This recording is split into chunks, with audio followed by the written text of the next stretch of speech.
Welcome to this video, which is about using psychometrics in recruitment. Now, unsurprisingly, recruitment is always a challenge since we're trying to assess one of the most, if not the most, complex things in our environment, people. And recruitment mistakes can be very costly.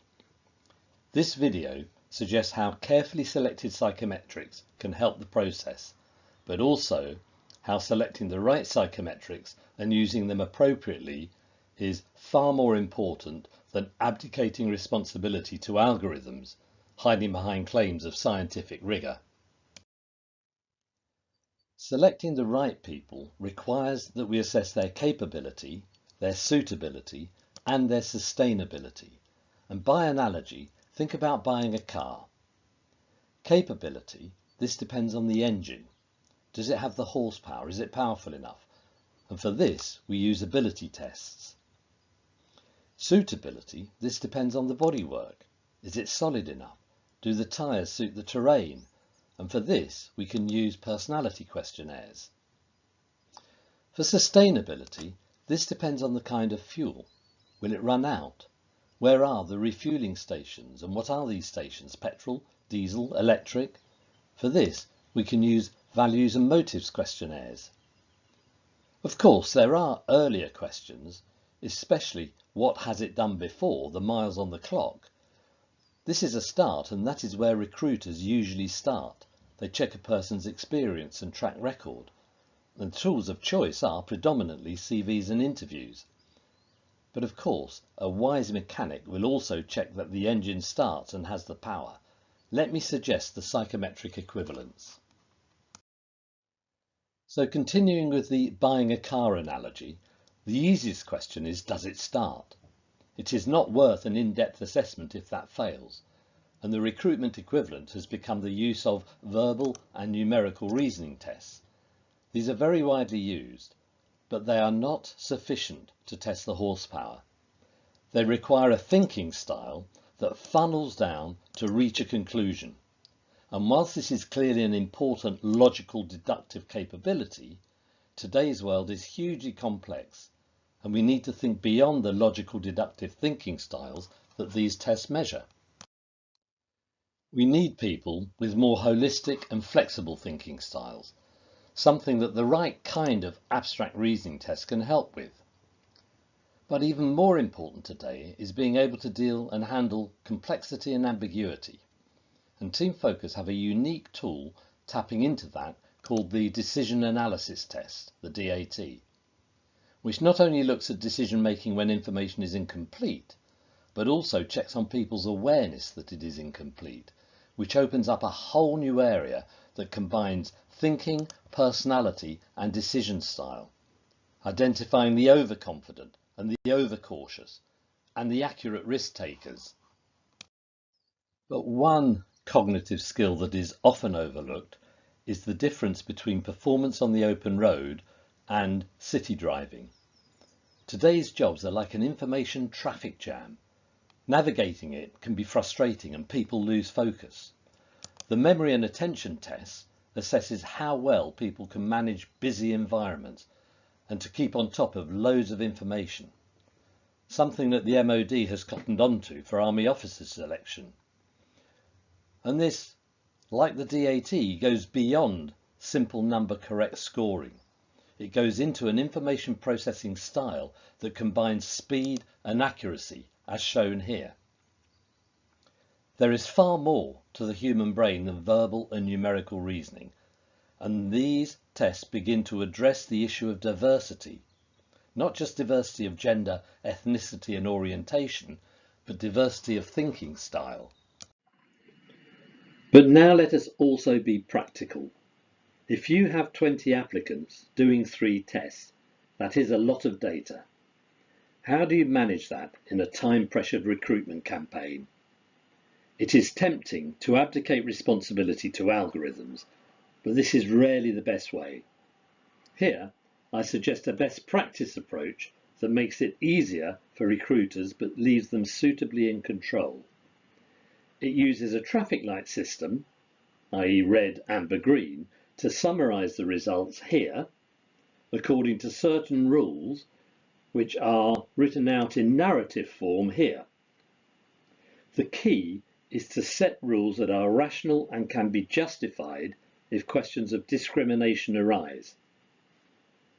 Now, people often set simple cut-off scores, but differentiating people on the basis of a single point difference is hard to justify. Hence, this spreadsheet sets a border zone. Here is the lower limit, and here is the upper limit. And anyone falling in between these scores will be shown as amber in the spreadsheet, indicating the need for further investigation. Further rules for this spreadsheet, such as a weighting for each of the test contribution to a combined score, we can do that, and then you need to remember that combining scores is appropriate when a high score on one test can compensate for a low score on another. We can even make the combined score override the individual scores in the final results column. This allows the recruiter to still see the potential strengths and weaknesses. So here we see the test score of 57 is above the border zone and is shown in green, and here the score of 46 is in the border zone and shown in amber, and the combined score is 51.5, and this is above the border zone and so is green. This may seem complicated, but all this is built beforehand, which ensures that there is a clear rationale, but the results, when they come in, are then much easier to use. But of course, there are other considerations that we now need to address. Now let me address the issue of suitability. We know that there is more to buying a car than performance. There is comfort and style and durability across various terrains. And in the wrong environment, it could end up looking like this. This is a complex area, but we all know that colour and shape of a car are not enough. And that's what we may end up judging in a selection interview. So to make this a deeper, more psychological assessment, we can use a good personality questionnaire, but only if it is used appropriately. And beware the nice-looking profiles that contain many buzzwords. We may want people who show leadership or emotional intelligence or persuasiveness, but how are these being assessed? If it's half a dozen transparent questions relying on honesty and self-awareness, we should be highly sceptical, no matter how vehemently they claim to be rigorously developed and scientifically validated. We must recognise that they are only self-report. They yield soft data, not hard data. And we must avoid the seduction of these attractive labels. And when we add in the fact that personality questionnaires only indicate how someone approaches things, not and never how well, we should add another dose of scepticism, especially when profile matching is suggested. It is far more reassuring to hear lesser claims but more realistic claims, where personality questionnaires are used to probe areas of potential risk rather than posing as measures that permit judgments.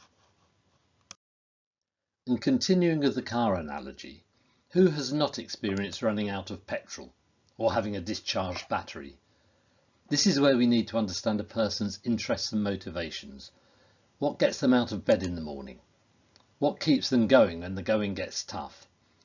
Of course, we can evaluate a person's track record, but that is the past and we need to project into the future. Here it is advisable to acknowledge Nietzsche's insight when he said, "A person with a why will endure almost any how." We need to evaluate a person's true motivations, and in a selection interview that is tricky. This is where a good psychometric adds substantial depth, not by simplistically matching individual values to corporate values. I believe that is doomed. Rather, it is about allowing an individual to convince the recruiter how their espoused values are likely to be stimulated and satisfied by the work or the job on offer. Now, values-based recruitment is in its infancy, but to this end we've developed the value-based indicator of motivation.